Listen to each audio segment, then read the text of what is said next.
Now, recording.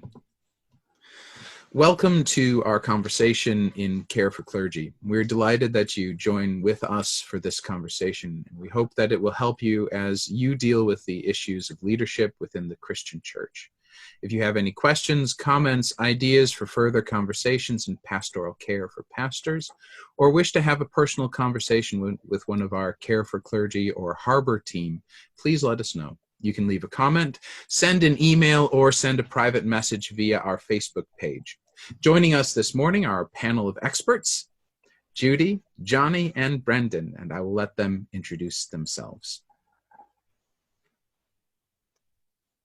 Well, maybe I'll go first. I'm Judi. I'm Judi McGaffin, Reverend Judi McGaffin, and I am the rector of a Church of Ireland parish, two parishes actually, in Faughan and Buncrana, which is in the Inishowen Peninsula in the Republic of Ireland, and I am part of the Care for Clergy team. My name's Jonny Watson. My life falls into kind of three stools.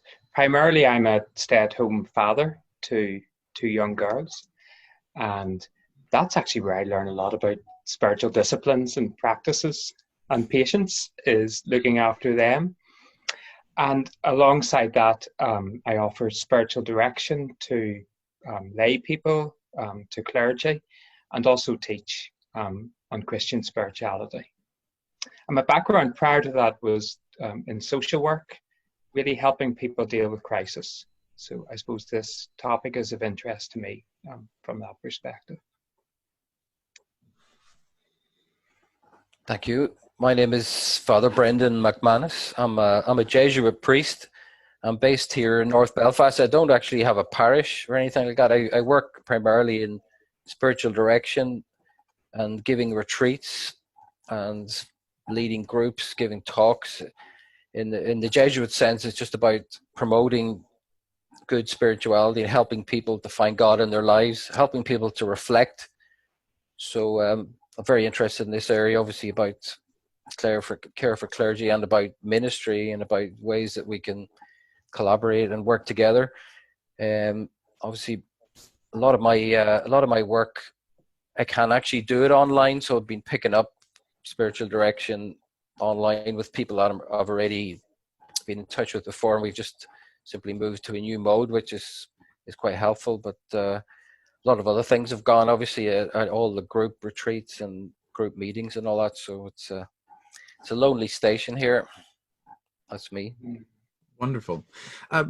There are a lot of people that are familiar with spiritual direction, but there are a lot of people who aren't, and there are many who have experienced it and some who haven't. Would you mind giving, Brendan then Jonny, would you mind giving a bit of a thumbnail sketch about what you do as spiritual directors? Sure. The first thing is, it's probably not a good term. Spiritual director sounds like a big fancy thing, and it sounds like I'm directing people and giving them orders, but in fact, it's directly the opposite of that. It's probably spiritual companion or soul guide, or anam cara is the Irish word they use, someone who accompanies someone, which is a much better term. So it's really just listening to people, helping people to realize where God is in their lives, helping people to make decisions. Especially, it's really action, concrete focused, and it uses in my tradition, the Jesuit tradition, that uses Ignatian spirituality as a system, which is pretty robust spirituality that a lot of different people from different backgrounds use, just basically based on the idea about reflection, which means looking back on what I have just lived, my life experience, trying to uncover where God is. You can see things much more clearly looking back. That's the reflection part of it. And the other part is looking forward, which it's called discernment, or trying to make good decisions, basically, where you're trying to figure out, this is the way God has worked with me in the past. So here I am facing a decision about the future. What should I do? How could I make a good decision? Talking it over with someone really helps, just to put it outside myself, get some advice, hear myself talk about it is really important. Get good sources of information, pray about it, bring it to prayer. One of the key things is always, I know what I want to do personally, but the key question is, what does God want me to do? You know, what's the Spirit saying to me at this moment? Often I have to get through some of my own stuff. You know, I can be a bit blind. Sometimes I just want to do the selfish thing or the thing that promotes myself or whatever, whereas God's often saying, well, what's the best thing to do? What's the bigger thing? What's the more generous thing? What does the world need at this time, you know? Mm-hmm. But I'm sure Johnny was a much better take on all this, you know? I don't know. Well, my background is I was trained in Ignatian spirituality through Manresa down in Dublin, through the Jesuits. I would say same things as Brendan, but the word direction, I think he made a really good point. The direction can be really off-putting for people because they think someone's going to tell them what to do. The emphasis is very much on God. God, the Lord, is our spiritual director. He's the one who leads us, and all we do is follow. We follow him, almost like that good shepherd who goes ahead of us, and we follow behind. And what I have found for people, life is busy, but God speaks to us in lots of different ways, through our thoughts, through our emotions, through our experiences. And it's about noticing what's going on. How do I feel? What fills me with joy? What maybe leaves me disheartened? Because those will offer clues as to what God wants. And very much that sense of, and I suppose the word direction is helpful because it shows that it's dynamic. Our spiritual life isn't just this flat, passive thing. It has a direction, and God's always leading us into the new, into the exciting, into the creative. And I suppose spiritual direction, the meeting once a month or every couple of months, is a time to tune into God's frequency and to notice it. So very much my style would be similar to Brendan's. And Brendan's been doing it much longer. That's wonderful. Thank you both. From a Calvinist Reformed perspective, which is my background, following God's call is central to our theological perspective. We believe that it's a strong Calvinist point that each one of us has a vocation, a calling from God. And what I hear you saying is that you journey with people and help them listen to their call and discern their call. Before I became a Moravian, I was a Presbyterian Church USA minister, and part of the process involved in that call process is joining my sense of self and my sense of calling with my congregation. They also had to share this sense of calling, and my presbytery, which also journeyed with me to sense, am I hearing God right? Yeah. Is this the direction God is calling my life in? And so in a Reformed perspective, we have a very similar process in a general sense, but this is a daily journey, which is a lovely idea. So thank you for sharing. For this session specifically, we're going to be discussing issues that ministers are facing today in light of the coronavirus, our isolation from one another, and the trouble and opportunities that is creating. And it does create wonderful and interesting opportunities, but it also creates a great deal of trauma and challenges. While I was reflecting on this scripture from Matthew's Gospel, chapter 4, it came to mind. And we'll start with, I'll read this and then we can move on to the questions. As Jesus walked by the Sea of Galilee, he saw two brothers, Simon, who was called Peter, and Andrew, his brother, casting a net into the sea, for they were fishermen. And he said to them, "Follow me, and I will make you fish for people." Immediately they left their nets and followed him. As he went from there, he saw two other brothers, James, son of Zebedee, and his brother John, in the boat with their father Zebedee, mending their nets, and he called them. Immediately they left the boat and their father and followed him. The reason that came to mind was because in many ways, what we have expected to be our vocation as ministers, as spiritual guides, directors, carers, has shifted dramatically. And we anticipate it going back to a certain normal way of being after this crisis is over, but it has changed. God is calling us out of the boat. God is calling us to leave our nets, our comfortable places, what we're used to, and seek new paths. And that is frightening and challenging.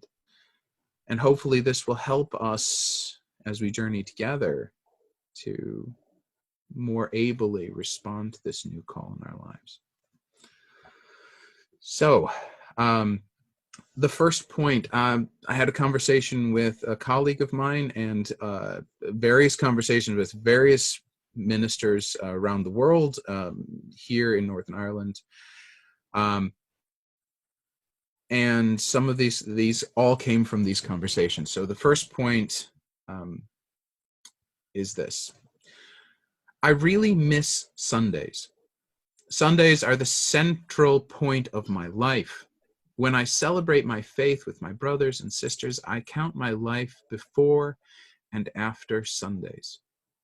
I feel my life and work are meaningless without my Sunday service. I feel I may have Sunday depression. What do you think about that?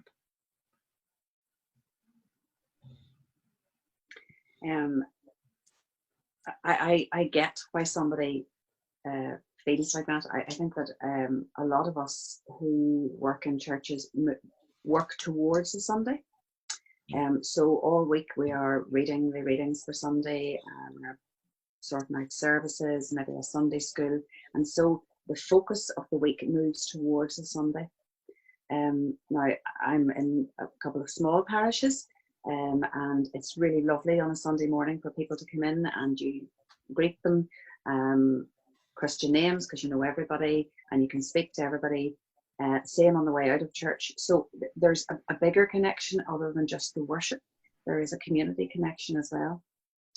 But about when all the lockdown happened about 2 weeks ago, well, the 15th was the last Sunday service we had. And very, very quickly, we were all scrabbling about wondering what we're going to do the following Sunday. And I began to do Facebook Live. So we do a Sunday service at 11 o'clock now, just one, as opposed to the two. So see, clergy are already not working as hard. But we actually have had to think so much more creatively around how we're going to do it. But the one thing that struck me about the Facebook Live, once I got the whole technology thing, which I'm not good at, sorted out, my husband set it up for me and he said, don't touch anything now, just speak, and that'll be enough for you. So the first thing I noticed was people came in to the conversation or to the broadcast as they would have come in on a Sunday morning. The ones that come early for the church service came early into the broadcast. And somebody made the comment, who came in late, there I am, still going into the back seat late. But I am able to see people coming in. I'm able to say to them, good morning, Johnny. Good morning, Brendan. Good morning, Jared. How are you all this morning? And they are able to connect with each other. Those that couldn't do it the first week found out during the first week and the second week how to do it. So, you know, Jared's putting a wee note up saying, oh, morning, everybody. How are you all doing? So it has been extremely freeing. We would normally get maybe 60 people between a Saturday night and Sunday morning joining us. We've had hundreds and hundreds of people joining us. Wow. And great feedback from it. I don't know how this will go into the future, but I have found it quite a freeing experience, albeit it's been very stressful to get it up and running. And the most stressful thing is actually you're talking into the camera yourself. You're not talking to a congregation. You're talking to yourself, and that's a bit, for me, it's a bit scary. Can you say more about that that camera experience? Why is that troublesome? Well, I suppose on a Sunday morning you stand up and you're very aware that you're speaking out to the congregation. I find that a lovely experience because you're connecting face to face with people. There is a connection. You're talking to yourself when you're on the camera, albeit these people are popping up and you can see them popping up and you can speak to them, but you're seeing yourself, and it's just difficult to get used to, but you have to get over it. Yeah. What else? I'm sorry I didn't mean to interrupt you. I just thought that's something I found myself is difficult, is this lack of emotional connection, the lack of real connection with people. I miss it.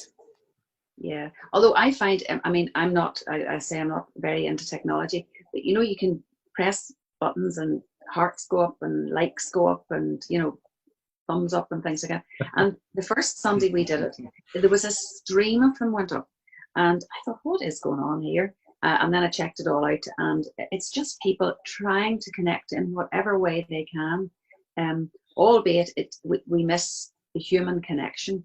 But maybe there is something about us trying to connect in different ways with each other. Because like we don't all learn the same way, we don't all connect the same way. And there are people who have come back to me to say, you know, I really enjoy a Sunday morning. I haven't been in church now for 10 years, but I've joined the service a couple of times. We do a Wednesday night service as well. Joined the service a few times, and one person said to me, it's great because I can actually watch it in my pajamas. I couldn't go to church in my pajamas.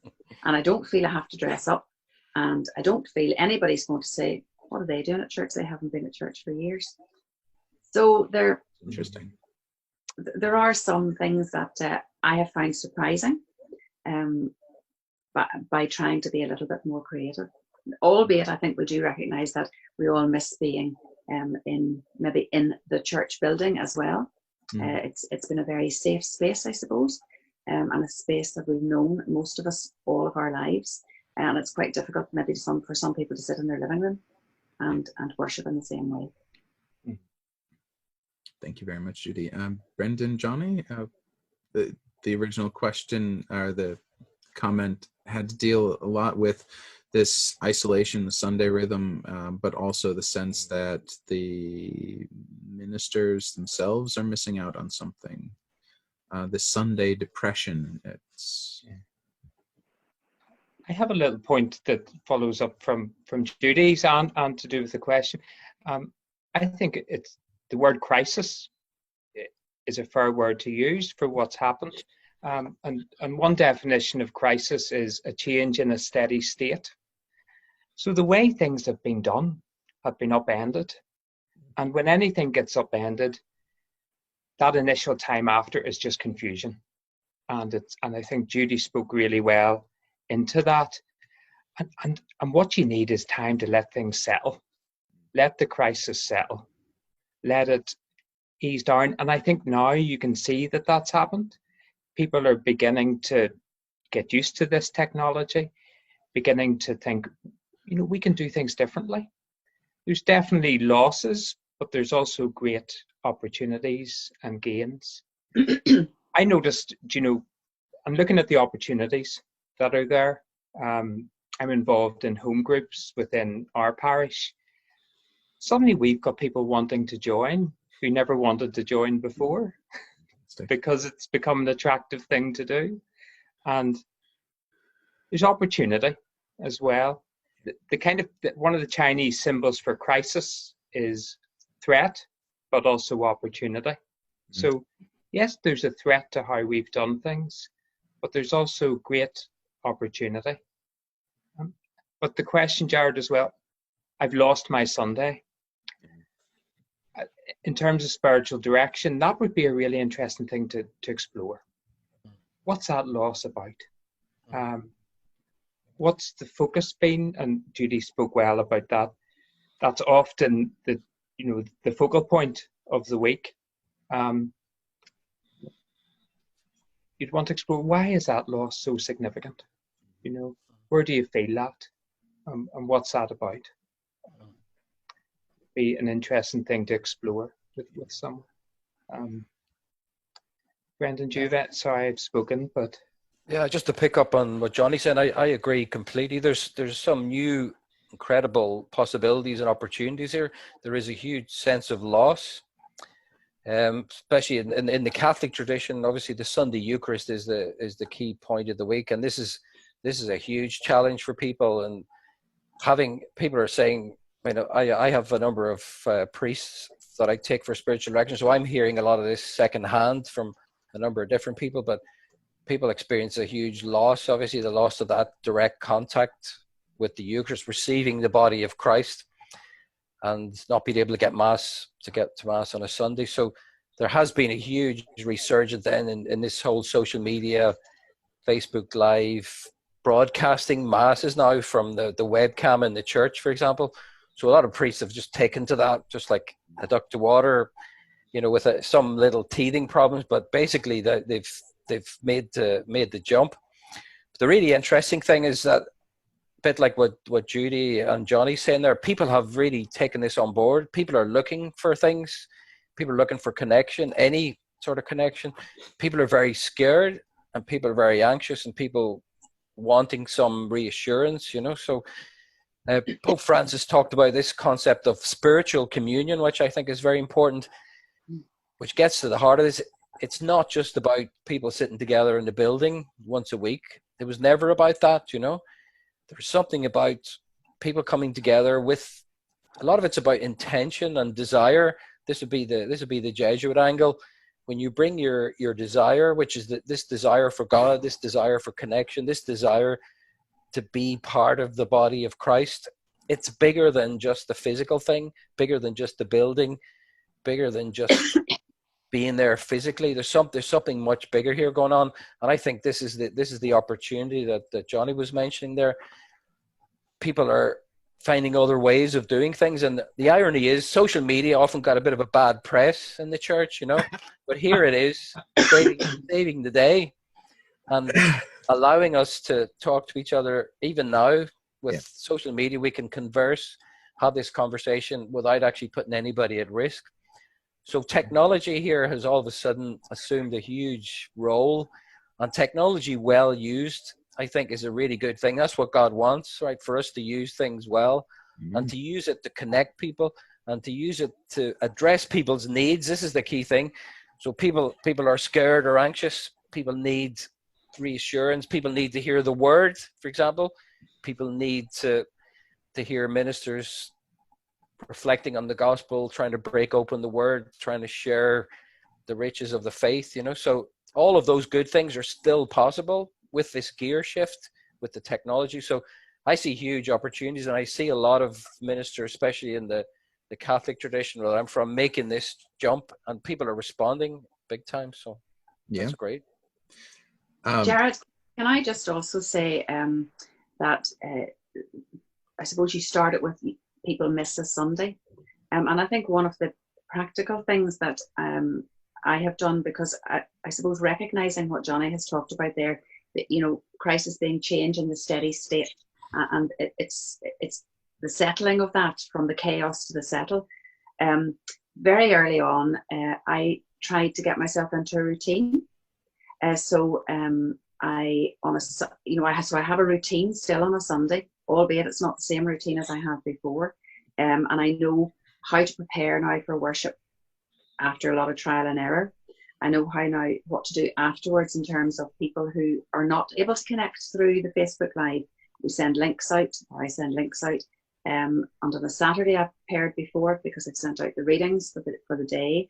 And then I have a structure for during the week as to what days I prepare, what days I ring people. Tomorrow I'm writing cards for Easter to start posting to people. What days, the day in the week I go to the post office, so that I'm not going out every day to the post office in the lockdown. So maybe there is something around the structure of our week has changed, as well as the Sunday. And somehow it's the settling down into a different routine and structure that has helped me. Now, it won't be the same for everybody, I know that. But the fact that I've actually got something written down in paper, and I know on a Tuesday what I'm getting up to do, and I know on a Wednesday what I have to do for a Thursday or whatever. So for me, the the possibilities have been made easier by redoing my structure of the week.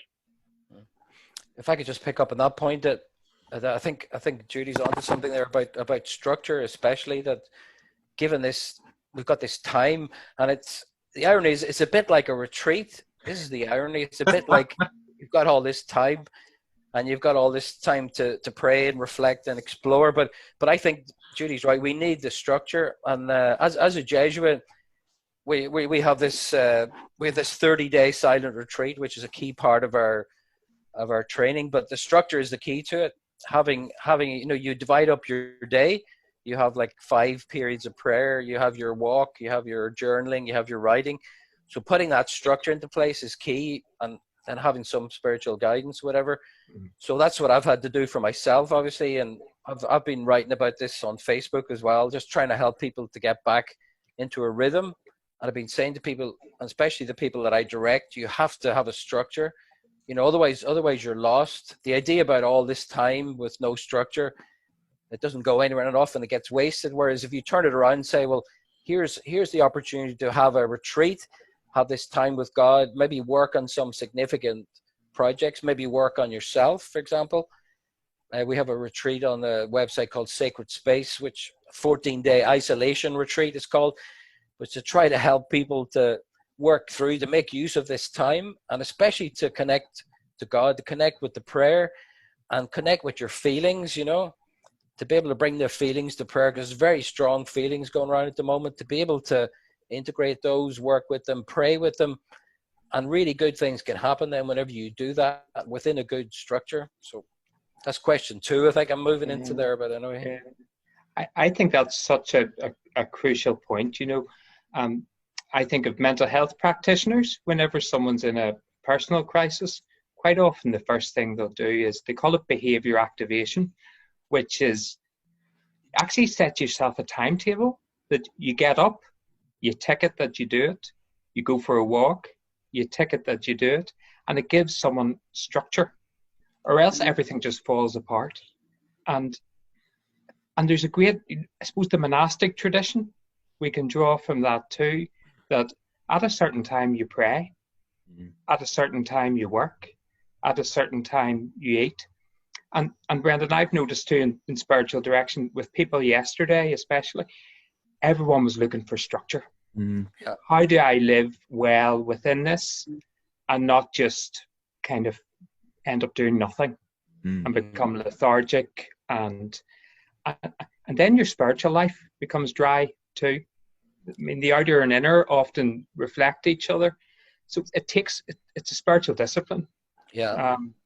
It would be easy to watch 6 episodes on Netflix, but that isn't going to be good for my soul. But I do think at the same time, it's absolutely right. But I have been saying, we do a news sheet each week, and that's emailed out.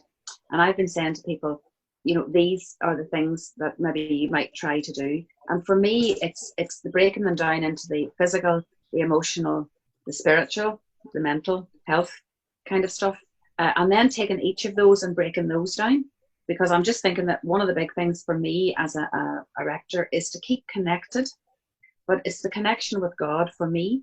It's the connection to God for everybody else, and my connection with other people too. So one of my big pieces is connection at the minute, and then I break that down into how am I going to do that, and on what day of the week am I going to do the other bits of connection.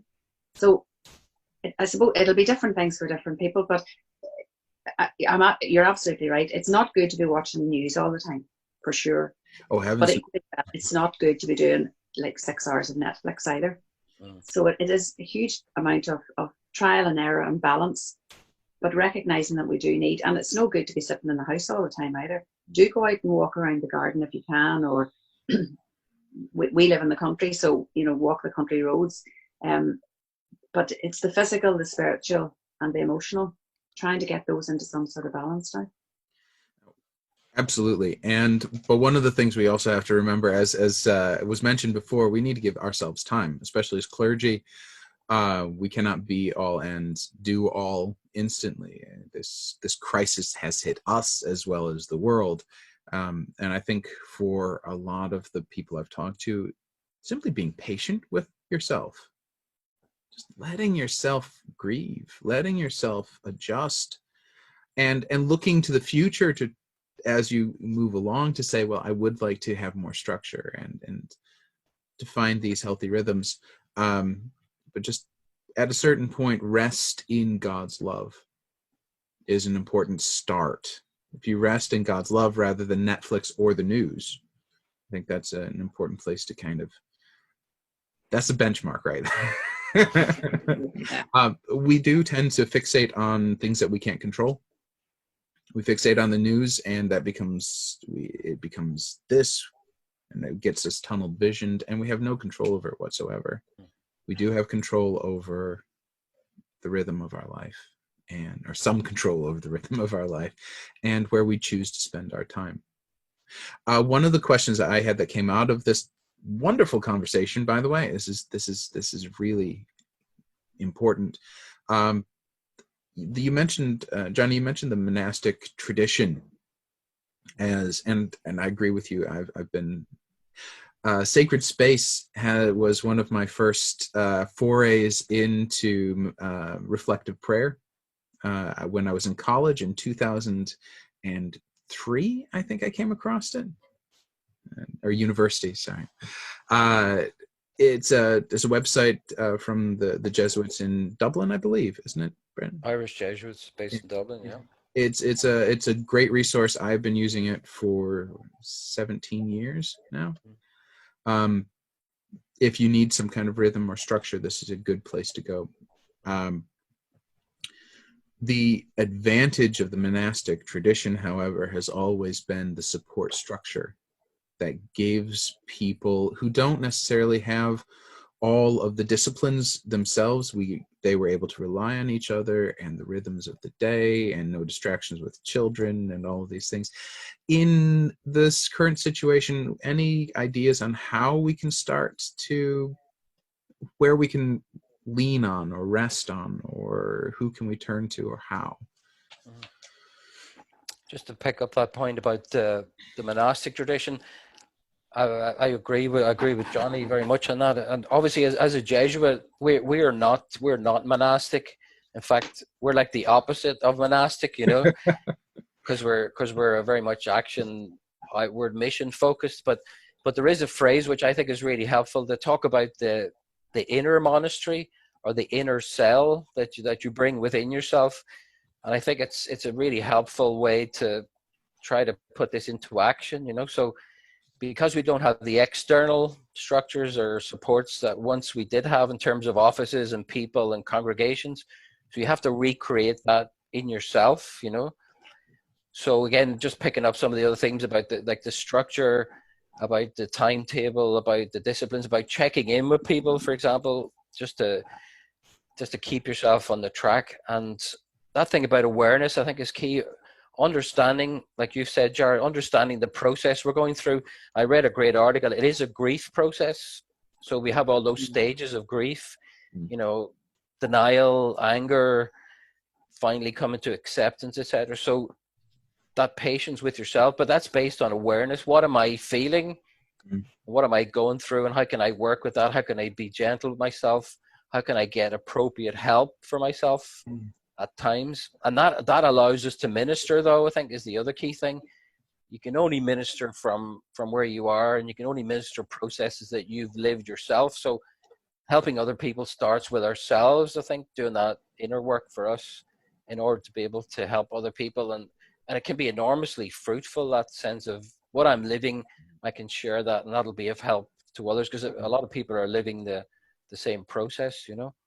And just finally, then, one thing that Jonny mentioned there is key about there's two in the Ignatian spirituality. There's two basic processes or movements. One is towards God, which is life-giving, and the other is away from God, which is death-giving. So noticing that is the key thing. What is giving me life? So, for example, what you said, Jared, about the news, watching the news, watching Netflix all the time, it's not life-giving, even though superficially it can seem that way, but underneath it's subtly draining. So to watch those movements, I have an article online called Keep Yourself in Consolation, is the technical Jesuit term for this. you have to keep yourself pointed towards the light. And that's the managing of all those bits and pieces of personal psychology, self-care, my moods, you know, what I get stuck on, old habits, getting help, asking for help, keep myself in good psychological well-being, having a prayer discipline, etc., etc. I'm sure Jonny can comment on that as well. Yeah, something to pick up on, Brendan. There's that monastic phrase: "Go to your cell, and your cell will teach you everything." Yeah. You know, and the cell is not a prison cell, but you know, your place of prayer. You know, and never neglect, you know, your time of personal prayer. And as you say, Brendan, you can't minister to others if you're not engaged or spending time with the Lord, just being with Him, listening to His voice, being buoyed up by that, being energized by that. Father Martin McAlinden, who passed away 4 years ago, I think probably this month, was working at the time of his death on a whole thing about acedia, which was burnout, clergy burnout. And for him, the key factor that was leading to burnout was when your prayer life slipped. Whenever that time alone with God went out of your life, and you just found yourself going through the motions, doing the functions of church. His encouragement was really that again, to go to your cell. Go to your cell and it will teach you everything. So really to make time with God a priority within this crisis. Yeah. I think I had a telephone call last night from someone who was asking me to pray for them in the current crisis, and they said, you know, I'm just asking everybody to pray, and I really don't know how to do it all by myself, and so will you do it for me? And I think there is something about leaning on other people. You know, if you feel that you're in a position where you can't pray at the minute, and I've heard that on several occasions, you know, say to somebody, will you pray for me until I can get back on track again? And so prayer is, I couldn't agree more with Brendan and Jonny. It's the very basis of everything we do. And the other thing I think is that as we pray and connect with God and ask for His guidance in terms of allowing other people to lean on us, we will get more strength from that. And the one thing I would say about the whole grief thing, people still, I think, don't really understand the cycle of grief and how grief is more than just a bereavement. And maybe by explaining that, people begin to see how this is a big loss in their lives, and they can grieve, and it's quite a normal thing to feel these things, albeit they're not easy to bear. And the one thing I would say to people is, don't be afraid to express your feelings, either to God, because He's got good broad shoulders for it, and if you're angry, be angry. And if you're sad, be sad. Don't hold them all back.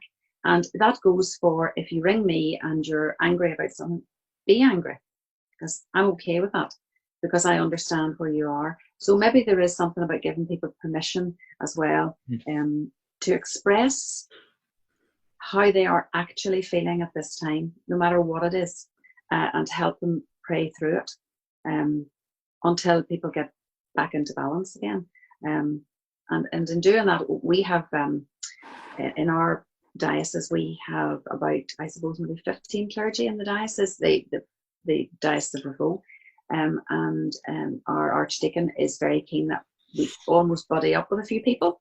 Good. And we check in with each other every so often, and in that we are all encouraged to say exactly what we're feeling. Excellent. There are many ministers, however, who don't have the Episcopal system, the lines of connection that are such a benefit in times like these.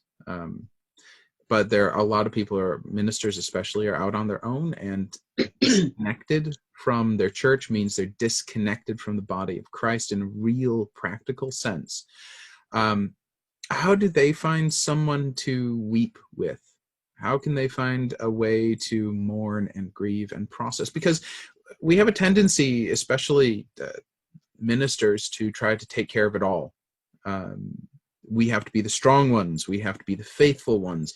We have to be the ones that encourage other people to be faithful and to be weak at a time of crisis. How can we possibly justify that?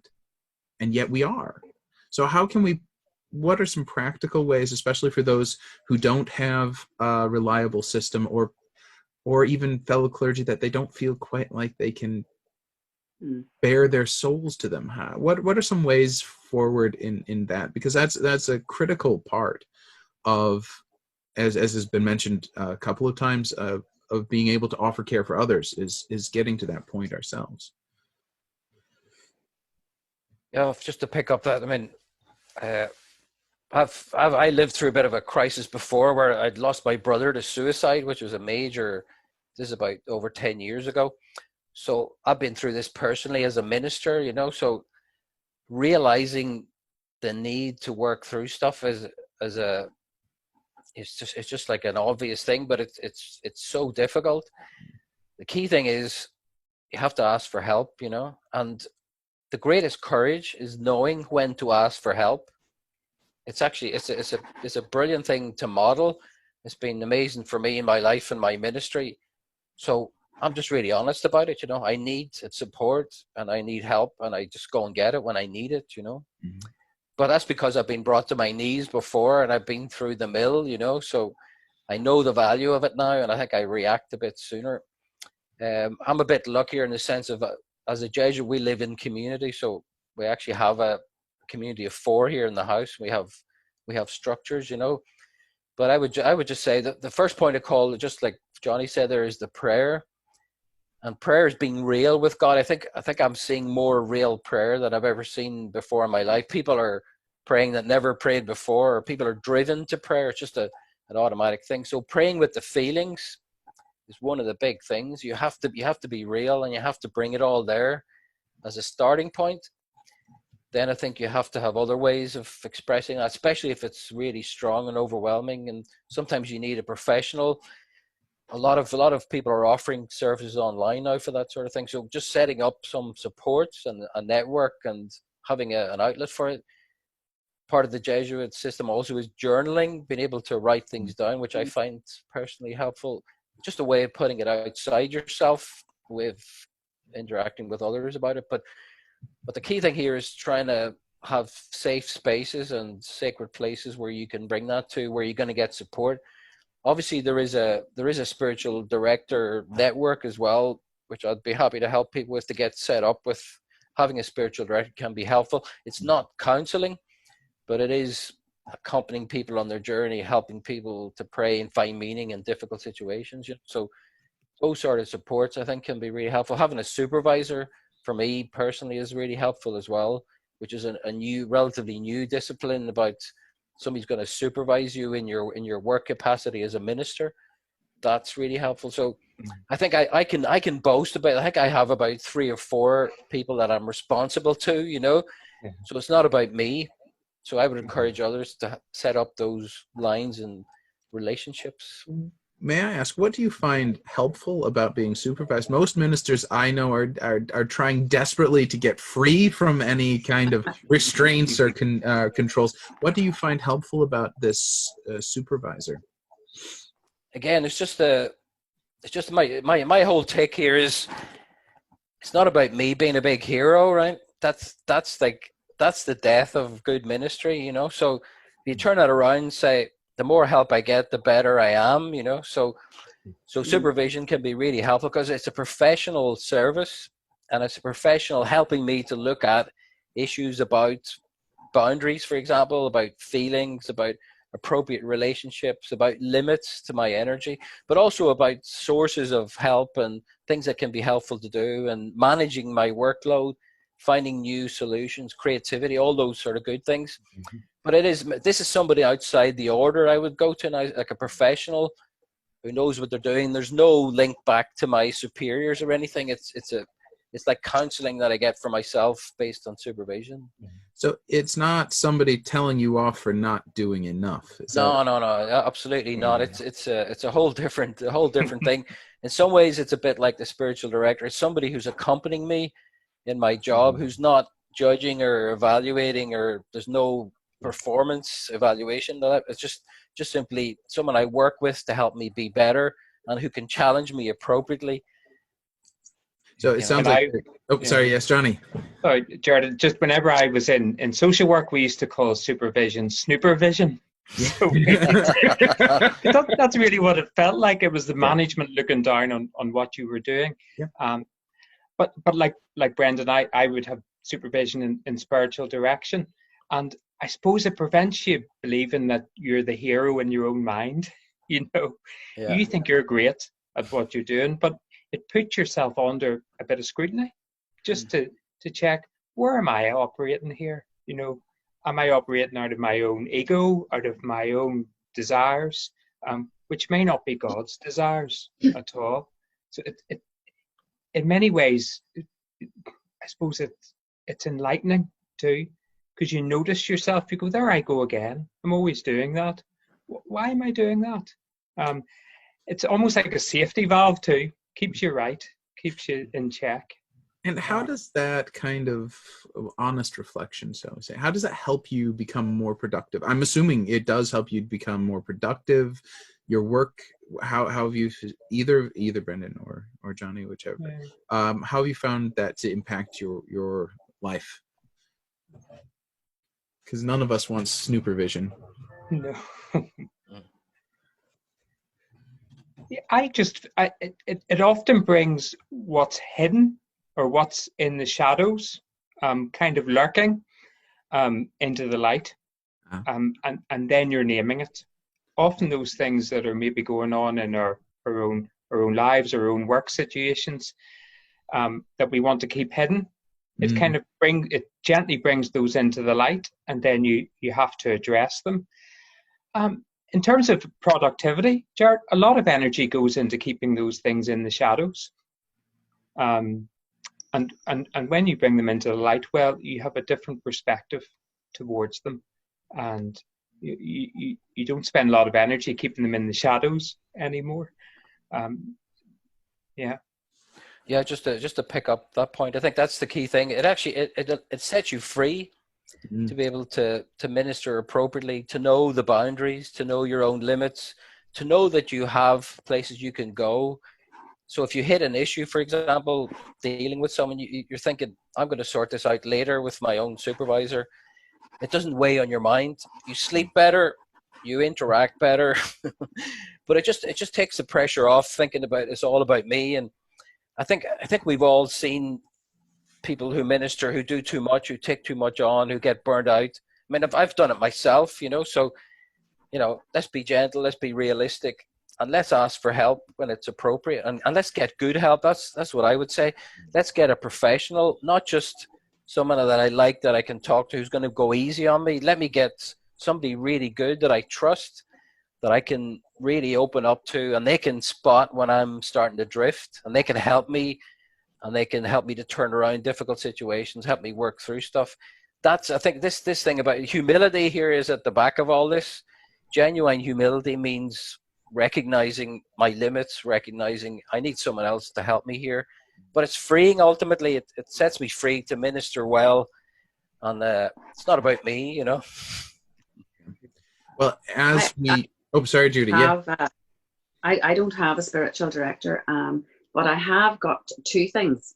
One of them is a mentor, and it is somebody who I've known for 30 years, who I connected with, and who is, I have to say, brutally honest with me whenever we talk. So we talk a couple of times, every other month or so. It's a cup of coffee, and it always makes me feel like it's a two-way conversation, and that I haven't gone just to cry about stuff or say how difficult life is or whatever. and I always come away feeling so much better. But he is brutally honest with me as well, which I really, really appreciate. Now, I didn't appreciate it for the first few meetings we had, but I realised what Brendan said there, I've written down because I just think it's a fabulous sentence. The more help I get, the better I am. Yeah. And the other person who is just at a different level is my husband. That sounds all wrong now.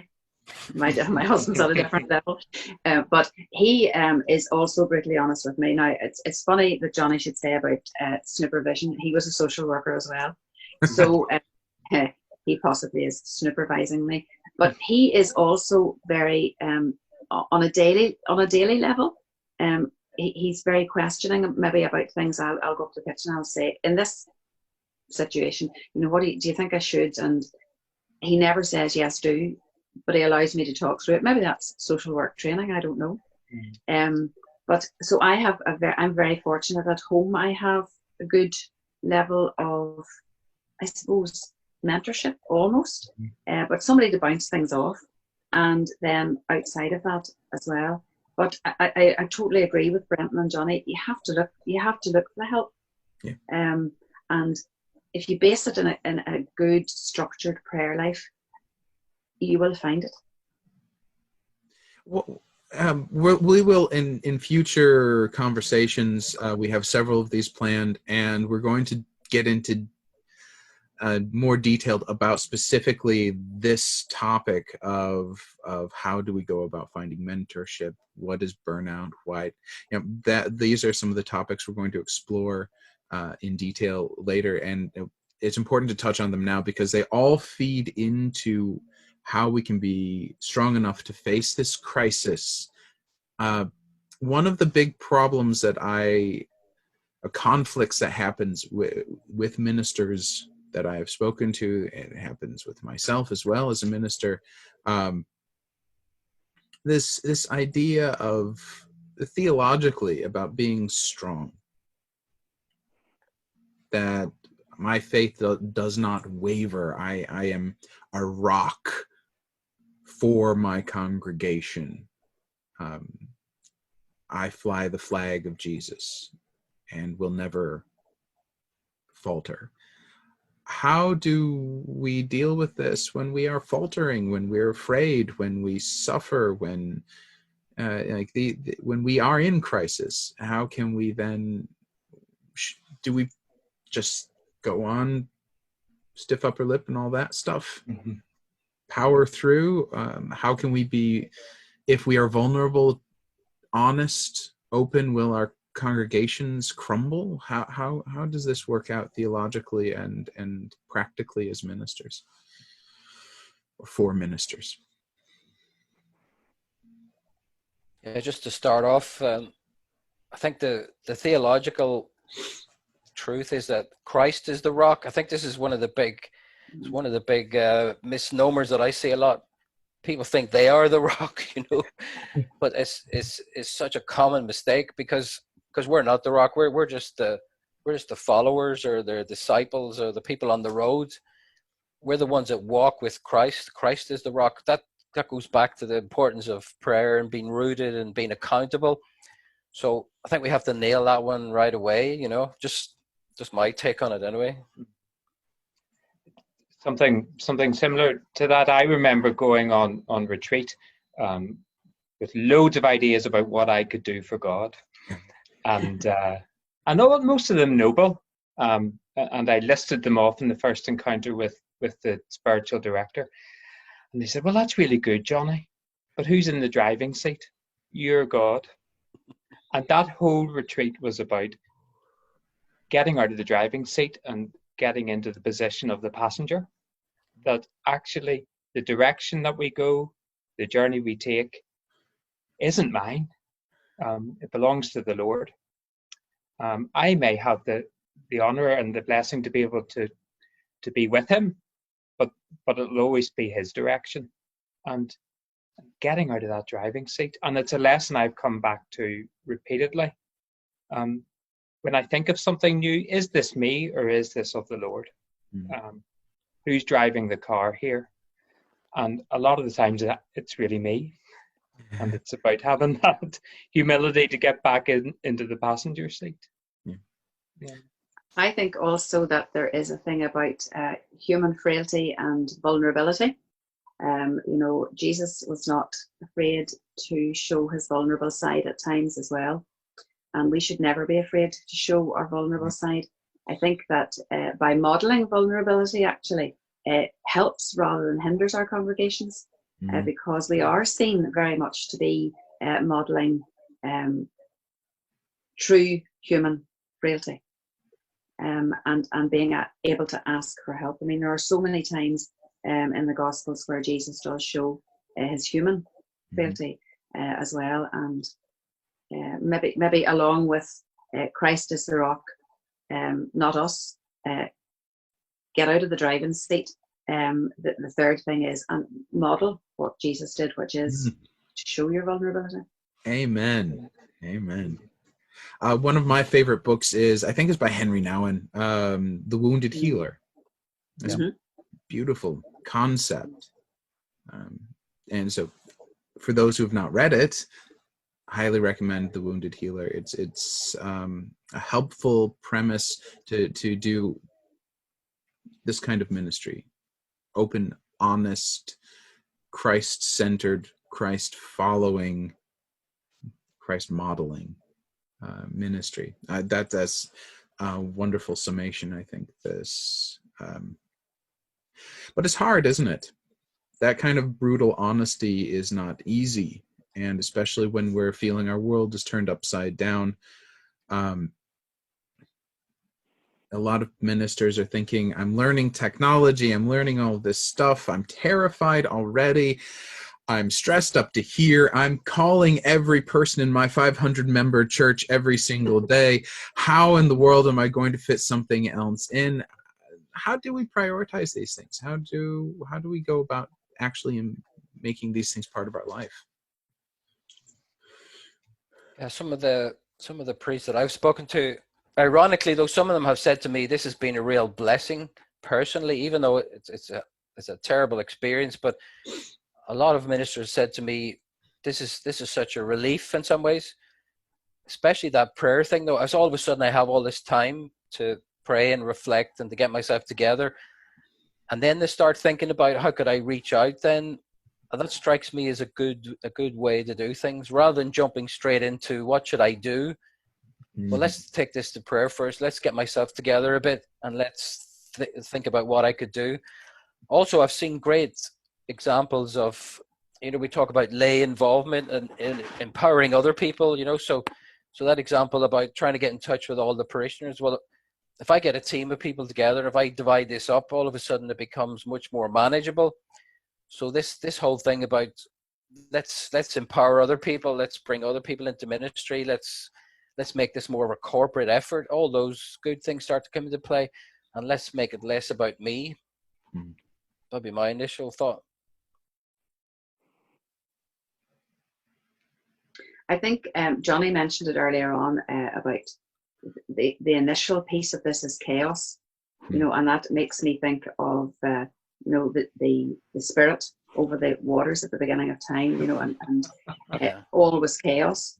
But there is settling after chaos. There is always settling after chaos. We don't know when it comes, but there is settling. And I felt the first week of this, I felt really chaotic in terms of what now feels like a very minor thing. Which hymns are copyright and which aren't.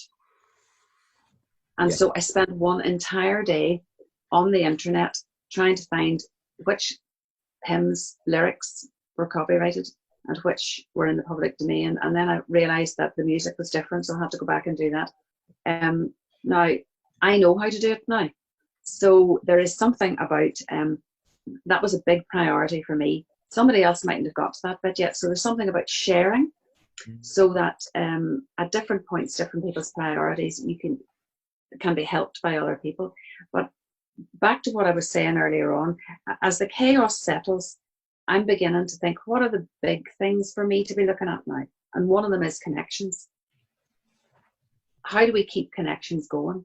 As the settling happens, as the novelty maybe of Facebook Live wears off, as maybe I forget to send out emails, or how do I get people who I can't, who have no, I have a couple of parishioners who haven't a phone line of any sort, type, or description.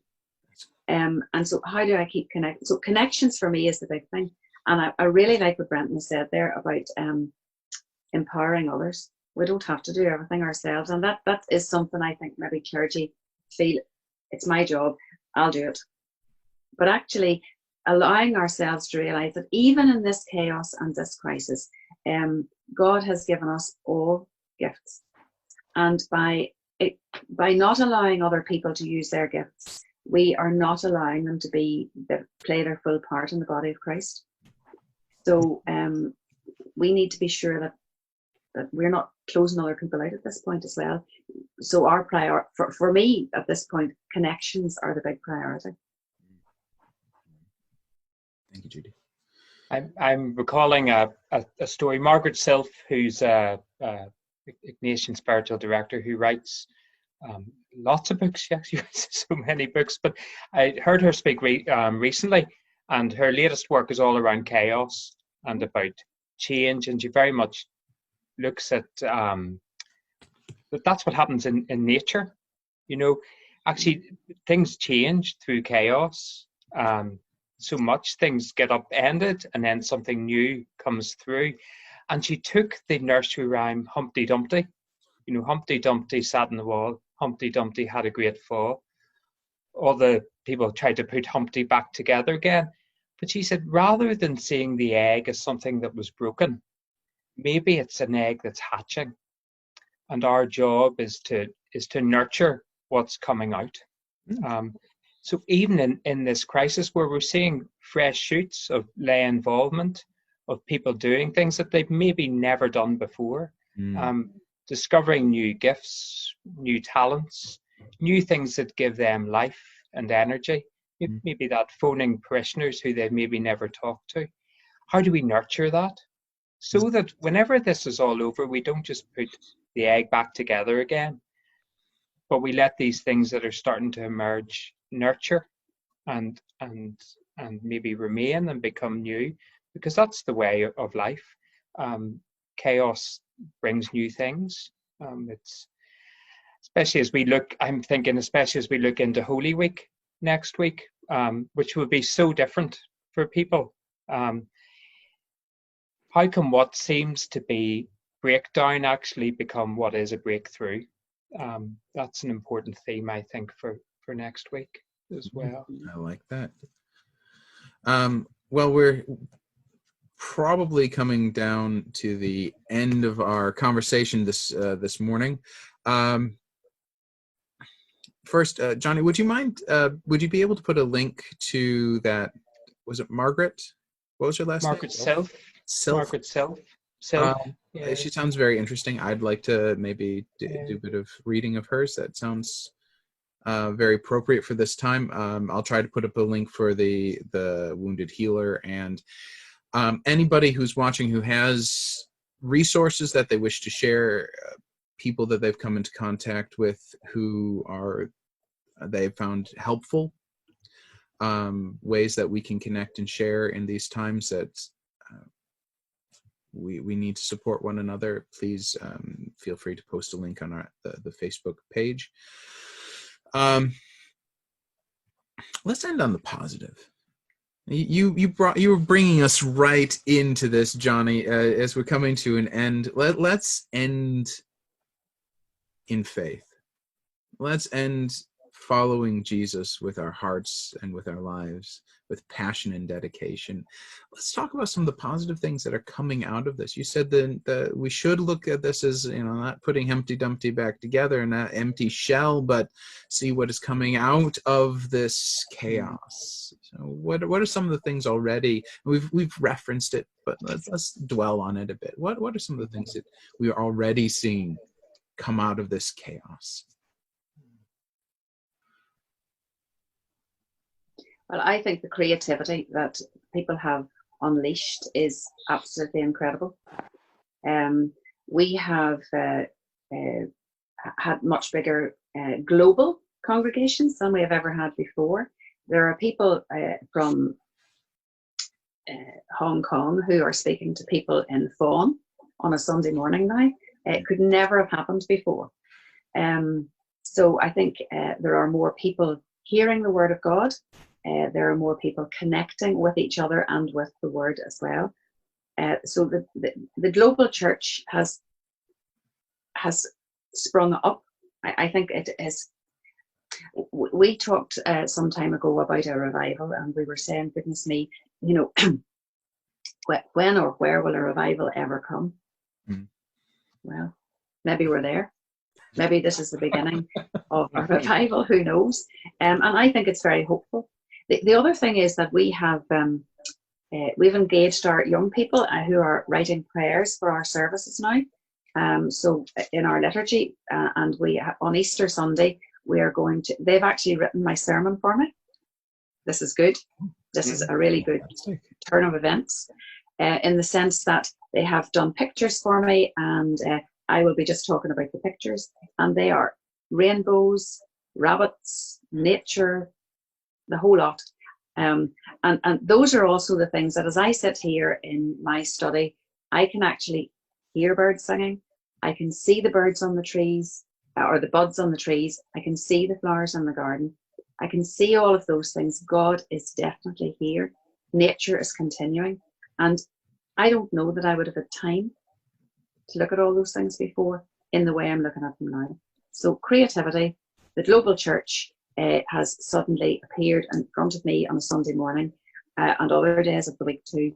And the fact that we've all got all the time in the world to actually take time and appreciate nature, God, and each other. Yeah, that's... Lovely. And then just finally, for me, I'm seeing that, I mentioned already, but there's a resurgence in prayer. Mm-hmm. The connection with the divine for huge numbers of people, and like my own Facebook page is suddenly taken off, whereas reflections that sometimes only got to 10 or 20 people, all of a sudden there's a couple of hundred people. People are looking for something, looking for meaning in this crisis, which is huge things. But like what Judy's saying there about there's this renaissance or resurgence or return to basic values. I think what's been exposed here is capitalism and the consumer society and Western liberalism. Yeah. All those things have been exposed. And if you look at an ad now for something superficial like jewelry, luxury cars, it looks so superficial because it is, you know. All of a sudden we've been thrown back to really important stuff. So that's amazingly important. The other key thing is, again, what Judy said about, I've seen incredible generosity in people, the sense of solidarity and the sense of community, and that's God working there as well, you know. So there's the vertical dimension to God, and there's the horizontal dimension to our fellow human beings, which is extraordinary. The way that has come about and happened. I mean, nobody asked for this, and this is not a good thing, but there's some amazing good things coming out of this. That I think that's the way God works with these crises. Absolutely. I think for me, family is a fascinating for young families at this time, and I think Pope Francis is very strong over the last few years on family. We had the gathering in Dublin, but I think this is a really interesting time for families. I've got 2 young children, both under 5, and watching how life has been with 2 parents, often trying to work over 40 hours a week to kind of fund, even to cover a mortgage these days. This has shifted that overnight for families. Suddenly now there's 2 parents maybe at home or 1 at home, and they're having to connect with their children in a way that they haven't before. And you can't just fall back to the usuals, like let's go to McDonald's, let's go to the shops, let's go out, because it's not there. You know? So it's forcing, and that has stresses. I'm not underlining some of the stresses that does put pressure on families, but it also gives a great way to begin to connect with those crucial relationships, which, if I'm right in saying, Pope Francis would say that's our first mission. Our first mission is to our families. Our first vocation is as fathers, mothers, and getting back to that primary vocation within this time is important. Absolutely. I've also learned that I was never meant to be a primary school teacher. Confirmation of that. Add to that. Within about 10 minutes. So. If I could just add to that, Jonny, you have 2 small children at home. I have 2 very, very, very grown-up children who are not at home, one in Scotland and one in Australia. And so we WhatsApp or FaceTime or whatever we do occasionally. But we now have a WhatsApp group, and I am on a 22-day challenge at the minute for 22 press-ups every day for 22 days, along with my husband and my daughter. And my son and his partner are, all of us are planting sunflower seeds, and there's now a competition as to which one is going to come through first. Unfortunately, the Australian one has come through. No one's surprised. But we'll not worry about that, because we're coming into the summer and ours will grow bigger and taller. But there's all of those things that suddenly have connected us. When we thought how awful it was all for us individually, it actually has been great for us as a unit, as a family unit. We've made so many more connections. So. The superficiality of our hectic pell-mell race to the end is starting to wear thin, and we see the grace coming through, and the love of these foundational relationships blossoming in new ways. The creativity that has come out, the reconnection with the divine and the things that are truly central to what it means to be human. All of these things absolutely and wonderfully expressed. Thank you very much. The one point that I think of as well, that a real strong positive is a restructuring of our denominations, a restructuring of our churches, at least the opportunity for these things to happen. To look at our weaknesses, look where we've been failing, look where we've kind of been missing things. There's a new light shed upon our whole way of looking at church, and I do agree with you, Judi. Like, and I think you all expressed this. Something's happening. And for ministers, this is an incredibly exciting time to be in ministry. And we can look at the churches and say, oh no, we're losing money, we're going to fold, we're going to keep salaries coming in. But in Jesus Christ, there is no death, there is resurrection. And out of the darkness, out of the death of what was, God is creating something new. And it is wonderful to be part of that. Thank you all for being part of this discussion this morning, and it has been a true joy for me. This is my first forum to be part of, and it has been so much fun, and I think it's been helpful for me. I hope it will be helpful for many as they watch this, as we get into conversations with each other and continue this journey together. Thank you all, and I look forward to talking to you soon. We will. Jared, could we just finish with a short prayer? Yes, please. I was just thinking, I had been doing the daily office this morning, and I was struck by our final prayer in our daily office, which says, "May the God of hope fill us with all joy and peace in believing, so that by the Holy Spirit we may all abound in hope." Amen. Amen. Amen. Amen.